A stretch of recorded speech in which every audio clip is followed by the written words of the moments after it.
Hello, how are you? How you doing? Yo, once again, my name is Peter J. Sulaba. I want to use this opportunity to appreciate God, to thank God, to give Him the glory that He deserves.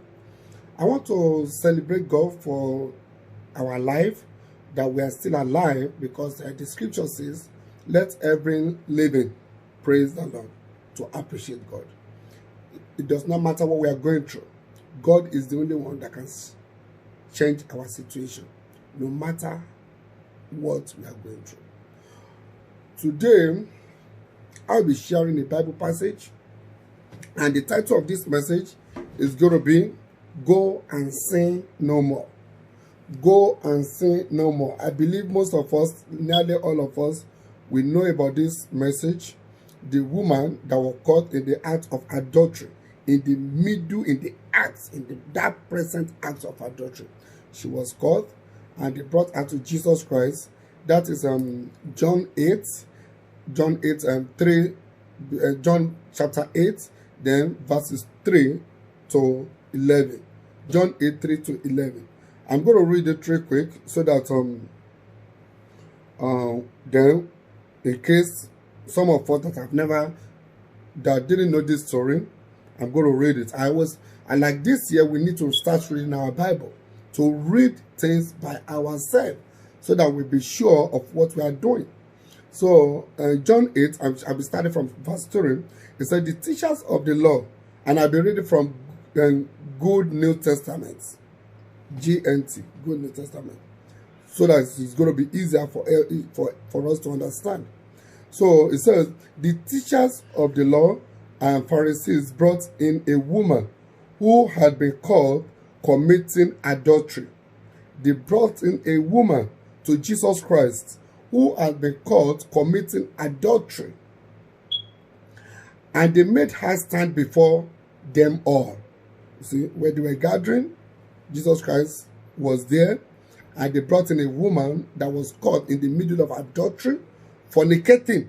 So they brought her to Jesus Christ to judge. And there are congregations, there are a lot of other people there that Jesus Christ was teaching. So everything was like standstill. They were waiting for Jesus Christ, waiting for his judgment upon the woman. So say, "Teacher," they asked Jesus, now they're talking to Jesus Christ. They're calling him teacher. Say, "Teacher," they said to Jesus, "this woman was caught in the very act of committing adultery." Was caught in the very act of committing adultery. In our law of Moses, Moses commanded that such a woman must be stoned to death. That is in the law of Moses. In the olden days, in the Old Testament, that is where the law of Moses was written. That is eye for an eye. That's always instant punishment. When you sin, consequences, judgment, right away. So in the law of Moses, it was stated that when you fornicated, they stoned you to death. So that is what they brought. They were now reminding Jesus Christ, you remember that this is what the law says. So now let us go ahead. So then 5. Okay, no, 4. Say, "Teacher," they said to Jesus, "this woman was caught in the very act of committing adultery. In our law, Moses commanded that such a woman must be stoned to death. Now, what do you say?" Such a woman must be stoned to death. Now, Jesus Christ, what is your own opinion? What is going to be your judgment? What do you think? What should we do to this woman? Listen, they try to rob Jesus Christ. Listen. So what do you say? Then 6, they said this to trap Jesus. They want to rope him. They want to trap him. They said so that they could accuse him. They're looking for things that they will use to accuse him. Jesus has been preaching salvation, as a preaching forgiveness and stuff like that. Now they brought somebody that went against the law of Moses. They want to hear Jesus Christ, his own judgment about it. Maybe it's going to go against his own word. So now, but So now they said this to trap Jesus so that they could accuse him. But he bent down and wrote on the ground with his finger. Jesus Christ bent down, was acting as if he was writing something on the ground, with his finger. When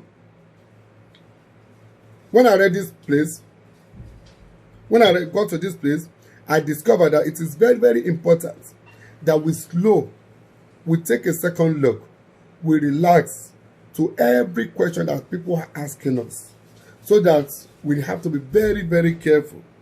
We don't just rush into answer.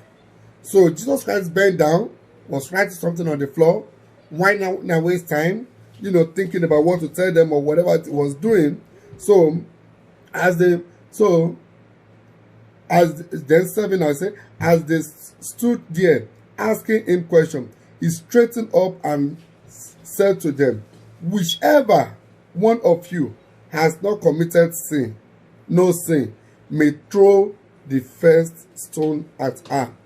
Now Jesus Christ replied them, okay, you want to know what I'm going to say? I'm not going to say anything. I want us to judge by ourselves. You know what? He threw the question back to them. Look, anybody among us, among all of you that you brought this woman, anyone that has never sinned before, let that person be the first person to cast the stone, to throw that stone. If you know that you have never sinned before, just between me, you that you are listening to me, we have all sinned and come short of the glory of God. That is it. It is by the blood of Jesus Christ that we were saved, that we were being delivered. Once in the Old Testament, we were all like a slave to Satan, to sin. But Jesus Christ came to deliver us through the blood of the Lamb, by shedding his blood. So now, he said, who is it that has never sinned among you? Let that person be the first one to cast the stone. Then he bent over again and wrote on the ground. He said that, you remember something very, very important. May God give us wisdom, knowledge, and understanding to deal with the situations of this life. May God give us wisdom, knowledge, and understanding to deal with the situations of this life. It is very, very important. He didn't say yes or no. He just threw the question back. And the question has a very, very, it's very, very important. Every one of them, they were guilty of the same offense. They were going to stone that woman to death for. So now, when they had this, they all left one by one. The older ones first. You see, even the elders, they are the first one that first left the scene. The elder ones. Now, when the elders, when they left, because they have sinned at the same time, all of them, they have sinned. They have committed adultery by one way or the other. They have sinned, they have lied by one way or the other. They have done certain things that goes against the law by one way or the other. So, the leaders, when the leaders left, what else? Everybody, they started living one by one because they were all guilty of the same offense. The elder ones first. Jesus was left alone with the woman still standing there. Then it remained Jesus Christ and the woman that was accused of adultery.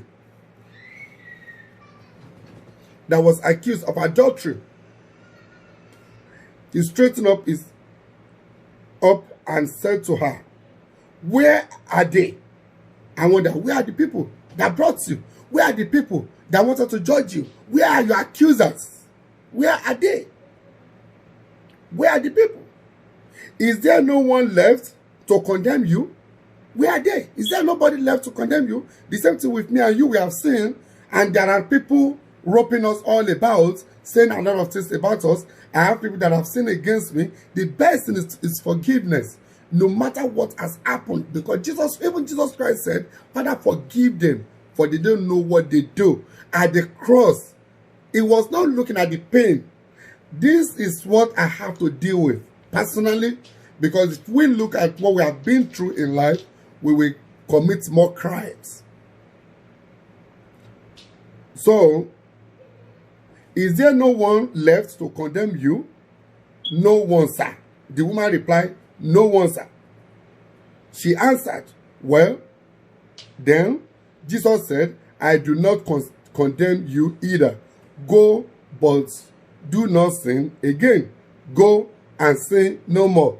Go, do not sin again. Go and sin no more. It's the same thing. You see, we have all sinned and come short of the glory of God. We've been through so much in life, and all of us, the scripture says, we have all sinned and come short of the glory of God. But Jesus Christ came to deliver us from that slavery of sin. And that was why he shed his blood for us. His blood, he came because he was the only one that was righteous with no sin. So he came, they executed him, they arrested him, they plotted evil against him, they beat him, they did a lot of things, somebody that didn't sin. And he went through all those things just because for our deliverances, because of me and because of you. I want us to understand the importance of forgiveness today, because I have to deal with this. I myself, I have to deal with this situation for a long time. You see, if we have to think about what that has gone wrong in our life, we're going to commit more sin, more problems, more. You see, 2 wrongs does not make it right. So the best way is to forgive, is for forgiveness, and allow God to judge. Because if you try to revenge, you will commit more crime and you will sin against God. You will sin against God. So my own case, it took me a lot of time to settle this within myself. Firstly, if you want to fight back, you don't even know how many people that you want to fight. That is another thing that I discovered. You see one person that you want to attack, but a lot of people, they were behind the scene, pushing that one person to go as a figurehead. While you are fighting that one person, thousands of people, a lot of people, the kingdom of darkness, there are a lot of them. So the best thing for us to do is just to allow God to fight for us. Inasmuch God was able to reveal the secret to you, just appreciate God and just speak grace. Avoid them and find something else to do. If you have to relocate, relocate. If you have to, you don't even need to fight them, because in my own case, I was fighting. You know, even that's why the fact that I said I'm forgiving, sometimes when I talk, you can still feel it. Like, you know, because I lost everything because of people that, you know, that were very close to me. But to God be the glory, I did not lose my life.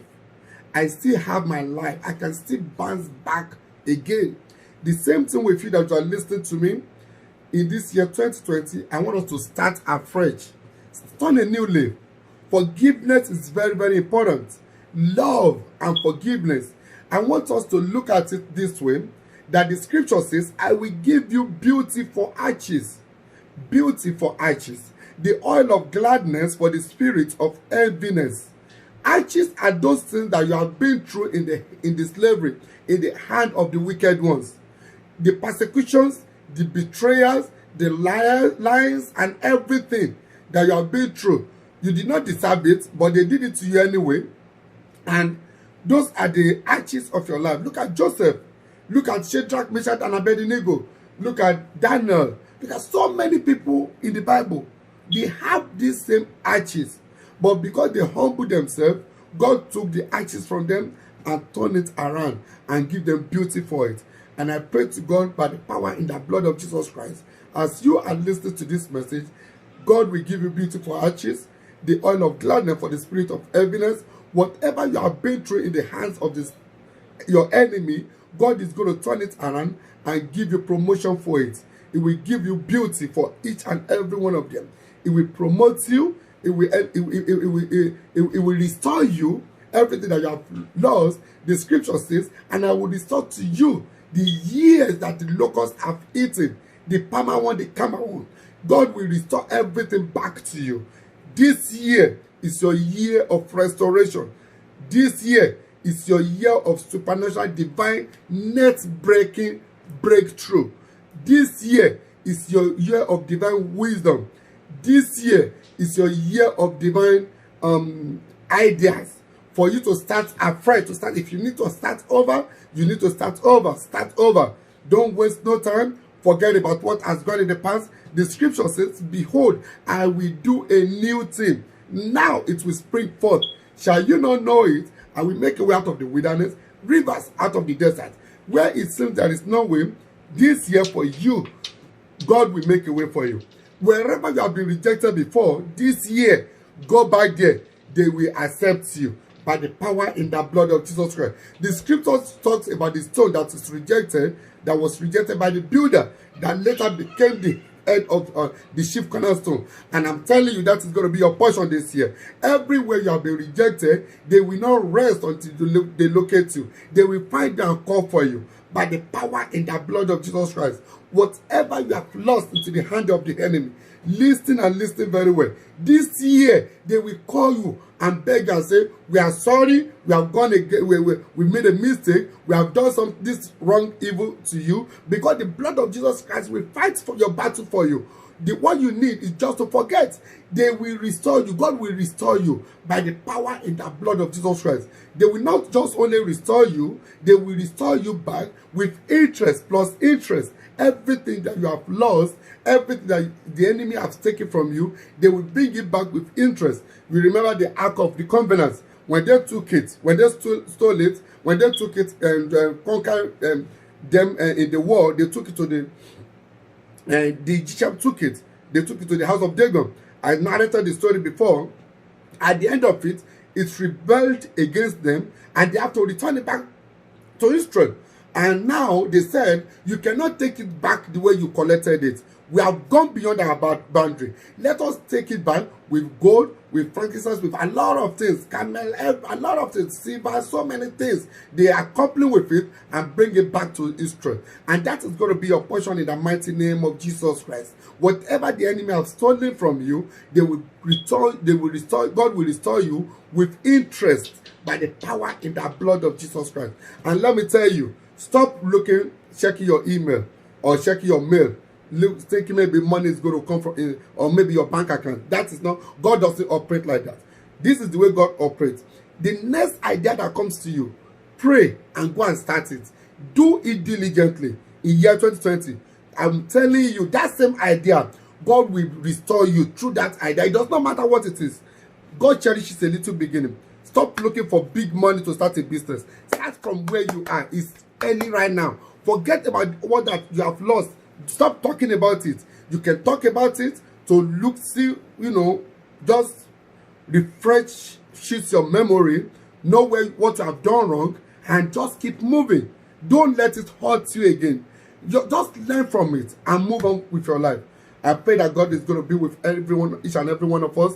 This year will be a prosperous year for us by the power in the blood of Jesus Christ. We will not die but live to declare the goodness of the Lord in the land of the living by the power in the blood of Jesus Christ. Whatever the enemy meant for our destruction will be converted for our elevation in the mighty name of Jesus Christ.